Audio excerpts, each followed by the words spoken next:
by PH.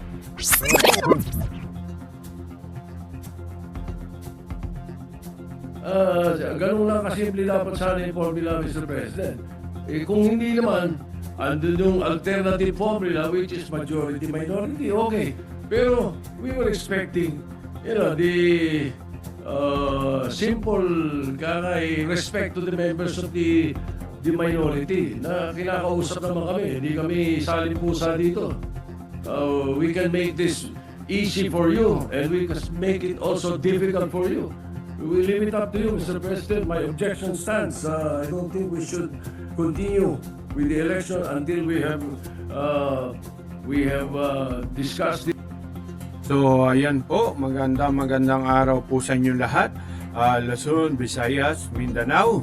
At ito po si reactionBY at PH. At sana po, huwag niyo pong kalimutan mag-subscribe sa ating channel, no? At ito ay pag-uusapan po natin, ay re-reactionan po natin ang bangayan ng dalawang senador. Sagutan mula ni Tito Sotto at si Senador Joel Villanueva sa majority at minority, no, sa Commission on Appointments member. So yun po, no, yung hindi pa po nakapag-subscribe, ayan, mag-like, mag-share na rin po kayo. At ito po ay maraming salamat sa lahat din po ng mga nag-subscribe.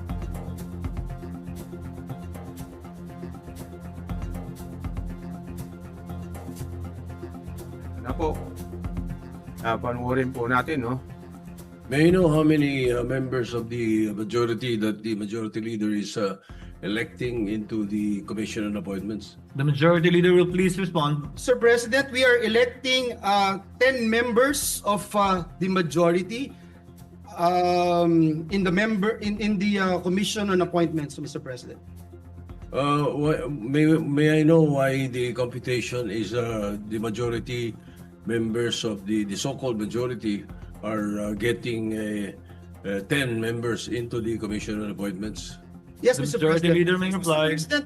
President, the computation is based on an 80-20 representation from the majority and the minority. 80% of 12 members would be equal to 9.6 members, which may be rounded out to 10 members. 20% of 12 members would equal to 2.4 members, which is rounded out to 2. If you look at the composition, Mr. President, right now of the Senate, we have 19 members in the majority. Over 24 is 0.79, Mr. President. 5 members of the minority, over 24 is 0.20. And if you multiply, Mr. President, 0.79 times 12 is 9.6. 0.20 times 12 is 2.4 members, Mr. President. May I know the basis of the percentages being mentioned by the majority leader, Mr. President? Because the last word I know is that the Supreme Court has decided that if there is controversy in the composition of the Commission on Appointments, it is very clear that the Senate must follow the party lines and the party representation. So if this body elects to follow the Supreme Court decision on the articles of impeachment, why can't they follow the decision of the Supreme Court when it comes to the computation of membership in the Commission on Appointments? So therefore, there is no such thing as 9.6, 9.5, 9.5, 2.5, 2.4.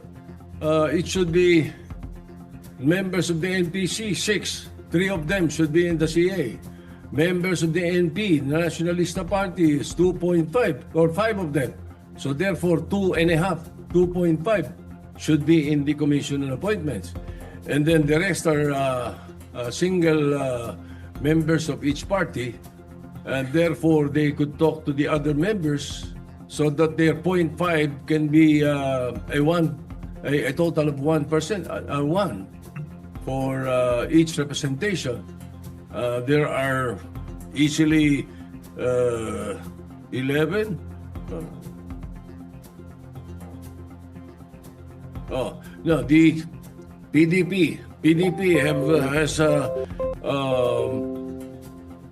3 members.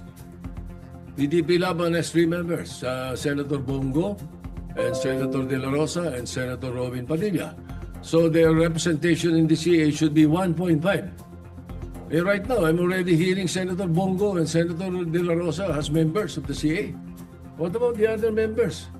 What about their political parties? I think this should not be the case to be followed, Mr. President. That the whim of the majority or the whim of the numbers shall prevail. I don't think so. We should follow the rule then, if that is the case. We have been discussing this with Senator Estrada. Senator Villanueva has tried to talk to me about it. What we're saying is that we could come up with a formula that will also jibe with the Supreme Court decision. If I So may, why all of a sudden coming up with something like this, and then coming up with so percentages that an economist could not even understand? Mr. President, if I may. Before recognizing the Honorable Zubiri, Chair would like to recognize first the Majority Floor Leader. Thank you very much, Mr. President. Mr. President, we put on record that we submit to the statements made by our Minority Leader that it should be based from the Supreme Court's decisions, Mr. President. May I quote, Mr. President, in Coseteng versus Mitra, the Supreme Court noted that the House membership was based on 80-20 representation. Almost the same, Mr. President, as what we mentioned earlier after rounding up the proportional representation of the LDP members comprising the majority during that time, Mr. President. Let me quote, Mr. President, the decision. The composition of the House membership in the Commission on Appointments was based on proportional representation of the political parties in the House. There are 160 members of the LDP in the House, and they represent 79% of the House membership.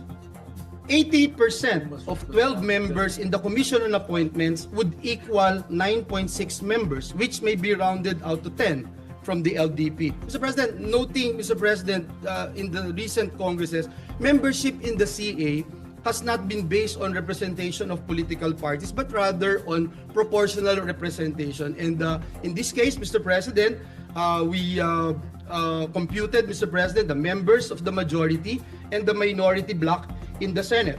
Also, Mr. President, let me point out, in the same formula the Supreme Court cited in its decision, Gingona versus Gonzales, the practice of rounding off that has not been consistently followed in the 15th and the 19th Congress. Mr. President, in the same Supreme Court decision, the SC explicitly mentioned it is also a fact accepted by all such parties that each of them is entitled to a fractional membership on the basis of the rule on proportional representation of each of the political parties or coalition, Mr. President. So, Mr. President, if the question is every senator would have a 0.5 fractional membership, the senator does not actually hold that 0.5 fractional membership, Mr. President. Ang may-ari po nito ay yung koalisyon. Ito pong sinasamahan niya na bloke. And that's why, Mr. President, if the question is whether or not a senator from the majority bloc, for instance, would give up his or her fractional membership to another party, it cannot be done, Mr. President, as the proportional allocation of seats belongs to, again, to the party, coalition, or bloc, and not the senators themselves. And the Supreme Court is very clear that a senator is not ipso facto entitled to a CA seat. I submit, Mr. President, and lastly, Mr. President, again, may I be allowed to mention this, in the Gingona resolution issued by the Supreme Court, let me quote, respondents, however, accepted the fact that for the purpose of determining the proportional representatives of each political party to the Commission on Appointments, the basis thereof, Mr. President, the basis thereof is the actual number of members of each political party at the time of election of the members of the Commission on Appointments in the Senate. And that's why, Mr. President, even though this representation is moving for this particular motion, Mr. President, this representation would submit to the wisdom collective wisdom of the members of this institution. I submit, Mr. President. Senator Zubiri is recognized for his interjection. Thank you, Mr. President. Mr. President, with due respect to the majority leader, usually, if it's not political party that makes a decision for us on who will be heading this commission appointments, we usually look for partners. We've been doing that since 2007, Mr. President. I remember in 2016, my partner was Senator Richard Gordon, and he allowed me to take my seat in the CA actually for almost 2 terms or two congresses, which is the 6th, 17th, and 18th congresses. And may kahati po ako, kaya 0.5 kami. He could have taken the first 1.5 years and I could have taken the second 1.5 years. But what he did is he gave it to me, hindi na siya umupo sa kanyang position or karapatan bilang CA member. Kaya dito lumalabas, mga kababayan, no, sa ating Senate President, may ka-partner po tayo. So, that's why we computed it at 9.5 and 2.5. That's also the right of the minority to have the 0.5 seat. Kaya nga sabi ko nga, Mr. President, maybe if we cannot get ourselves from that deadlock that there's a 0.5 seat, but we must at least recognize that the minority has the 0.5 seat. I mean, schematics lang yan eh, 0.4 yung sa majority 0.6. Pero sa totoo yan, 0.5 yan, kalahati-kalahati yan, Mr. President. Because we share our seat with another member. That's how it is. That's the tradition. I know Senator Jinggoy is familiar with that. The Senate President is familiar with that. We just look for partners. In the time when I was Senate President, Your Honor, the Senate President, I gave my share actually to the Senate President, to Senator Chis Escudero, so that he'll have a full membership of the CA. Kasi kalahati ko siya. Wala akong kahati dahil ako yung presiding officer ng CA. So yung punto ko po dyan, Mr. President, kawawa naman yung 0.5 seat ng minority. 0.5 na lang nga, tatanggalin nyo pa at ibibigay nyo pa sa iba. Papayag kami na may kahati po kami sa minority, sa majority. Yung minority sana, pabigyan na makaupo din. Whether it's the first half or the second half of the 20th Congress. But that would have been a more ideal situation, Mr. President. Na kung gusto nyo, ako pumapayag nga ako, mag-toss coin na lang. Para sa ganun, sinong uupo sa majority, sinong uupo sa minority sa first half and second half. But really, hindi natin matanggal na meron talagang kahati kami doon sa position na yan. Dati, nung panahon ni Senator, when I was Senate President, walang problema yung minority dahil dalawa na po sila, Mr. President. So obviously, it was either Senator Coco or Senator Risa. Pero ito 5 po kami. So kung 5 po kami, that entitles us to about 2.5 seats in the CA. So yan na pong apela natin na by tradition, we don't have any problem like this. Because naghahanap po tayo ng kahati. Kung wala po tayong kahati, di toss coin na lang po yung kalahati. Sinong upo muna at sinong upo huli. Pero you cannot rob us from that 0.5 right of us to be able to sit in the Commission on Appointments. Mr. President. Noted. With the permission of the minority leader, I am sorry I took time. The remarks of the gentleman is noted. Mr. President. The minority leader is recognized. Thank you, Mr. President.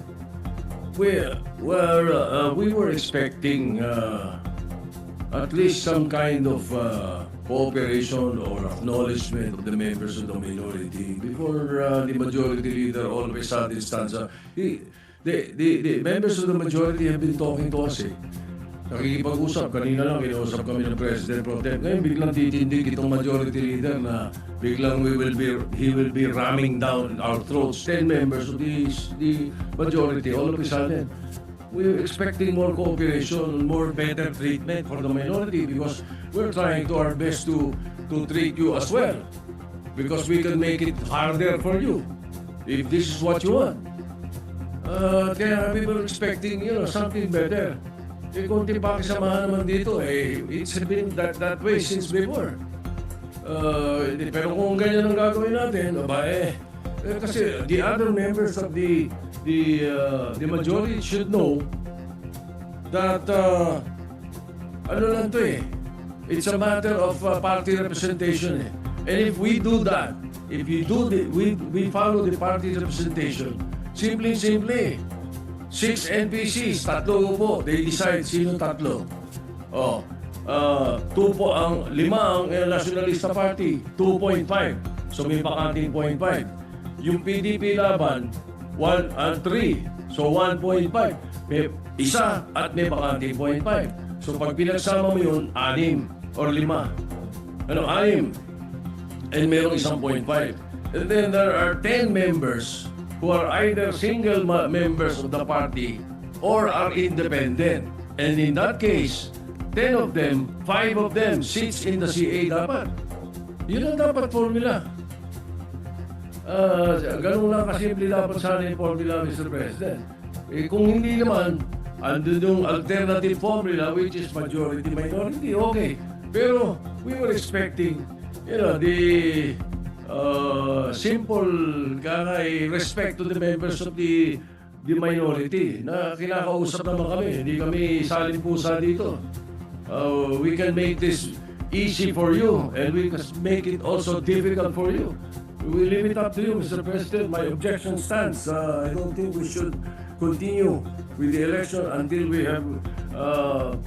have discussed this properly, Mr. President. Mr. President, if I may, Mr. President, thank you, Mr. President. Mr. President, God is my witness. And we have been talking to the members of the minority. The minority leader even mentioned that we were talking to him, Mr. President, and the members of the minority. Senator Mig Zubiri, Senator Lauren Legarda is also aware of this for quite some time before the lull, Mr. President, during the order of business. Our Senate President Pro Tem again reiterated our request and our intention to actually move for this motion because, Mr. President, under the Constitution, the CA shall be constituted within 30 days after the Senate and the HOR shall have been. So ayan po, no, ay pinag-uusapan po nila yung sino maupo sa commission na appointments ng majority at saka minority block po ng Senado. So pinag-uusapan kung ilan po ang makakaupo. So tingnan po natin kung anong magiging desisyon ni Senate President Chis Escudero sa nalalabing araw, kasi ito po mula nung umupo dapat ma-aksyonan kaagad ng 30 araw bago pagkatapos na po nang umupo ang mga Senado, mga halal na Senado, no? So ayan po, at maraming salamat po sa inyong panonood. At sana po huwag niyo pong kalimutang mag-subscribe, mag-like sa ating channel. Doon po sa ilalim nating video, meron pong subscribe button sa right side. Okay, so God bless po.